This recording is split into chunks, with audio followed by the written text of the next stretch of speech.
Welcome back on the Good Morning Artesia radio show, and Superintendent John Ross Null joins us for our weekly visit. Good morning to you. Hey, Gene, good morning. How are you, sir? Hey, what a exciting match last night at the Bulldog Pit. It really was. I don't think it could have gotten any closer. No. If my math is correct, and it came right down to it, and St. Pius, a lot of credit to them.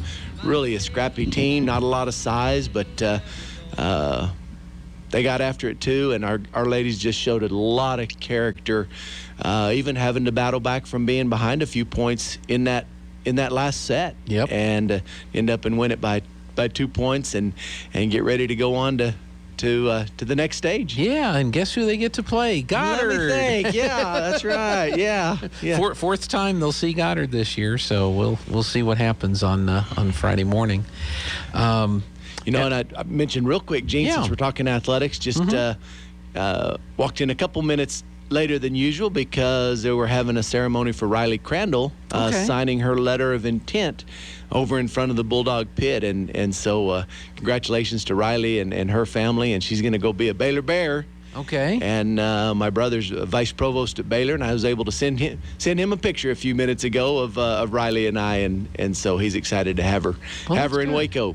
That's good. And I guess I was going to ask you, the online ticketing thing last night was kind of the first time that's been implemented here, and it seemed to go okay. You know, for the most part it did. There were some exceptions, and there was some frustration, and some that had to kind of step aside and get some help to figure out what was going on. And I wasn't directly involved in what maybe they were particularly having a problem with, but to my knowledge, everybody was able to work through it, and it was good practice last night for Mrs. Lopez, and Mrs. Thorpe was there helping her as people were coming in with their phones to get scanned in to come into the ball game in preparation for Saturday. Right. And just want to let everybody know, if you are experiencing frustration with that, reach out to our athletic office, and actually they're available today at the office to help people with purchasing tickets if they need that. Yeah, some people have a smartphone, but they don't have it set up to make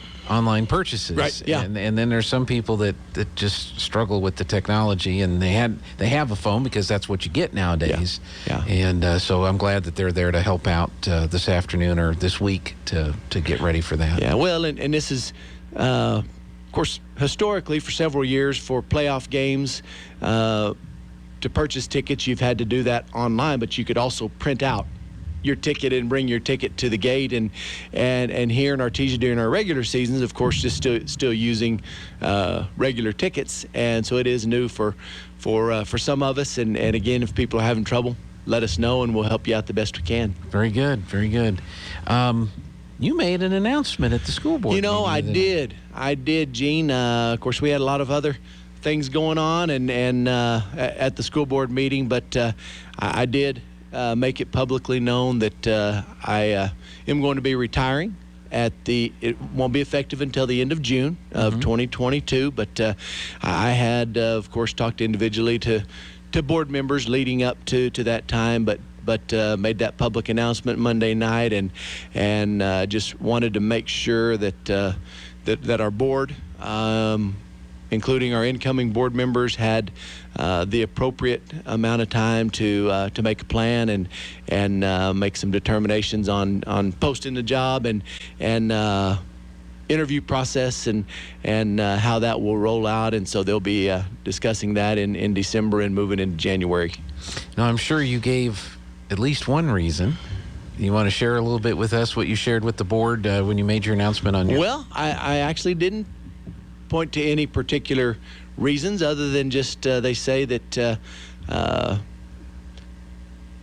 when it's the right time, and it's become clear to me, it's not a snap decision. It's something that I've been praying through and talking with my family over for several months, and just it's become clear to me over these months that it's the right thing for me to do at this point in my career and at this point in my life and this point with my family, and so that's the decision that I've made, and quite honestly, Gene, I have a lot of confidence in and trust that I was placed in this role for this period of time, some of the most challenging times in education that we've faced and perhaps that we'll ever face. But I believe that been here for a reason in this role and have given 100% to that effort and done the best I could given the circumstances, and can't say enough about our staff and their commitment and the support that they have given me, because it's really about them. It's about them, and it's about what they do for the kids every day. It's not about me. And so certainly couldn't have gotten through this at all without the work that they do and the support that they have given. So, I have peace with this decision and the job that we've done. And I also have confidence that the right person is going to be selected to have the vision to move this district forward out of this time. And it's just I just have a lot of faith in that and trust and a lot of confidence that that's going to take place. And as for me personally, I don't know where it's going to lead me. Right. Still, by most people's 52, so I'm going to consider that young. Yeah. And so we'll see what I'm led to do moving forward. Certainly intend to pursue other opportunities and hope to continue to serve a solid purpose in whatever role that may be. And then also just, with my family. Got a son in Lubbock and daughter and son-in-law and a grandbaby in Las Cruces. And so we're pretty strategically placed between Lubbock and Las Cruces, and so have some opportunity to spend a little more time going each of those directions also. Fantastic. Now, it's an interesting time because you've got 2 new school board members that will be coming on the first of the year. So what do you anticipate the timeline will be, because the board's got to go through a process to post the job, as you said, and then interview and so forth? Yeah, and Gene, I really, because that'll be on the agenda in December to have that discussion in open meeting to lay out what that plan is. And so I don't want to speak for the board on their behalf what that plan might look like. But I would estimate that it's possible that the board could vote on a replacement either in January or February if the process is that far along and they're comfortable with who they want to recommend and consider and take a vote on. Well, it's the Artesia Public Schools. I can't imagine there'll be a shortage of applicants for that position. I don't think there was before when you put your hat in the ring a couple of years ago. No, this and something else that I stated was just how much I have appreciated the support of the board and our community, our schools, are envied by many other districts across the state. And many can give accounts of going other places or being other places and coming here and being so thankful for what we have. And it comes initially from the support of our community, the support of our families, the dedication of our staff, and that leadership of the school board. And so I know that that's going to continue in a very positive manner. And as I said, I just have the utmost confidence that things are going to move forward in a very positive way. Very good.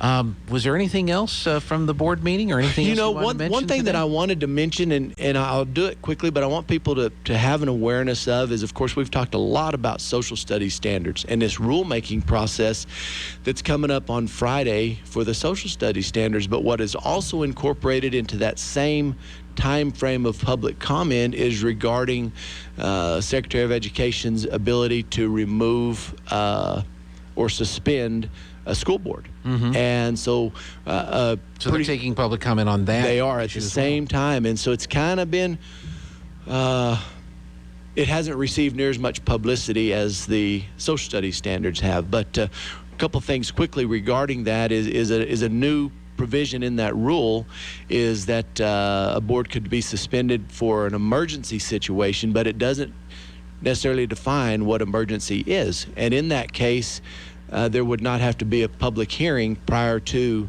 removal or suspension. Now, it states in the rule that within a practicable amount of time, there must be a public hearing on that, but not initially. If it's a non-emergency suspension, which again, it's difficult to separate what those might be, then a public hearing is required prior to that removal. And so just something we need to pay attention to as well, and don't want that to get lost in the discussion of the social studies standards. That's an important rule to discuss, because it seems like over the last couple of years, everything has been a health emergency. Right. Under the COVID health emergency. Right. So right. It might be helpful for future boards and governors Sure. and governing bodies to have a more defined definition of what constitutes an emergency. I agree, because historically, boards have been removed primarily for fiscal mismanagement, perhaps violation of procurement rules, or not handling personnel issues perhaps as they should. And so but there's statutes that are to be followed, so you can say you're not following the law. But in the case, say for example, of the COVID health emergencies, that there is no law. That was something very new. And so anyway, just wanted to bring that up and just make sure people have an awareness that that's going on at the same time. And that's on Friday. Friday from 1 to 5 is that public comment period. By Zoom. It is by Zoom, yes. And there's a Zoom link on our website, and also on the Public Education Department website. Okay. So very good. Keep an eye out for that. Yes. And, thank you. Hey, I know Gene, we'll have you on a few more weeks here. Oh yeah. We've got, school year ends. I'm 100% committed to these tasks that are at hand with us, and also to ensuring a smooth transition for our students and our staff and our families. Very good. Thank you. Superintendent John Ross Null. We'll be back in a moment. Uncle Ryan.